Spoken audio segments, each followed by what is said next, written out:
मात्र एउटा कार्यक्रममा एमसीसी विरुद्धमा भाषण गरेर देखाउनु, तीनैजनाले भाषण गरेर देखाउनु, अनि त्यसपछि बल्ल नेपाली समाजले सोच्नेछ कि तपाईहरू राष्ट्रघाती हो या होइन भन्ने बारेमा सोच्नेछ।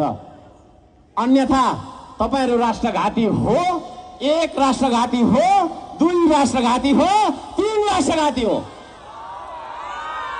पुराना दल एमाले कांग्रेस त्यो के जाति भन्नेहरूलाई भन्न चाहन्न, उनीहरू त्यो तपाईको छैन, त्यो मरेको जन्तुलाई जुम्राले पनि छोड्छ भने जस्तो जनताले छोडिसकेको पार्टीको कुरा गर्नु छैन मलाई है। अब नेपाली समाज झुकिन सक्ने एउटै तपाईको कुरा छ कि त श्रम संस्कृति गर्ने कि घन्टी गर्ने, माटोमा हाल्ने कि घन्टीमा हाल्ने भने यहीको दुविधा छ है। त्यसो हुँदाखेरि चाहिँ म भन्न चाहन्छु, घन्टी पक्रेर चुनाव लड्ने मान्छेहरूले एमसीसी राम्रो छ भनेर अनेक परिको तपाईको छैन दलाली गरेको सुन्यौं हामीले है। ल ठिक छ, हिजो के सुन्यो ल एक ठाउँ छोड्दिउँ।